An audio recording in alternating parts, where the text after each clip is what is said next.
all of you know who have heard Walter sing, he had the most beautiful voice. He would sing "Roll Out the Barrel," which of course he had to do always. That was mandatory to help liven up our Rocky Point rambles, which he loved dearly and loved going to, and always made it a point to come down, and he would get up. Of course, a few margaritas helped, but he would get up there and sing the most beautiful renditions of "Roll Out the Barrel," "Edelweiss" from Sound of Music, in German and English, and usually accompanied by our Mexican mariachi band or some player who was there at the hotel patio.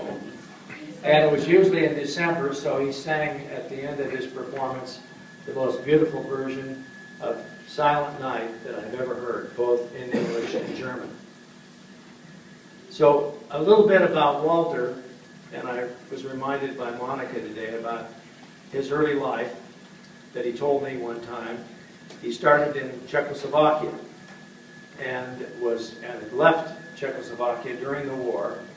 Following the war, and please correct me if I'm wrong, Monica, but following the war, he emigrated from Germany to the U.S. after being trained at the Mercedes-Benz operation. And I'm sure he must have been a heck of a student because they shipped him to the U.S.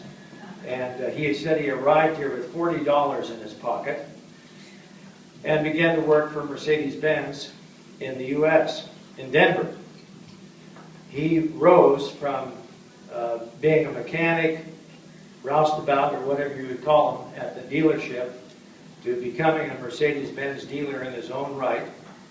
And eventually, with Monica's help, we met when she was 17 and 23. He was 23, she was 17. She had emigrated to Canada with her parents when she was 4. And that was another, this guy Walter was one of the luckiest guys who ever lived, because finding Monica and doing what he did with her help, he developed this wonderful dealership. He made enough money to be able to come to Sun City, buy the biggest house in Sun City, and that's true, own a condominium in Vale where they love to go skiing in the wintertime, and they love life entirely.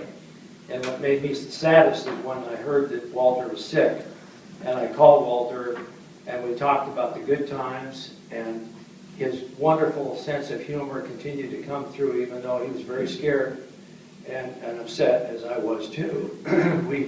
We talked a lot about all the fun that we had at Rocky Point, and he wanted to come with us to our Rocky Point ramble because I invited him. I said, "I want you to come. I want you to come." He said, "Bill," he said, "I would do it in a minute," but he said, "I've got to be on this damn chemotherapy." But he said, "I'm going to do it again." I said, "You're going to be with us when we go back, Walter." Well, Walter will be with us when we go back. His memory will be with us forever. His wonderful songs and the memories of his singing, his jokes, his fun will always be with us. And those of you who have photos to share, Judy made up a little collage that's being passed around of Walter, and what a wonderful guy he was, and all the wonderful times we had with he and Monica at our various excursions. But of all of them, he loved Rocky Point the best. And we love you too, Walter and Monica.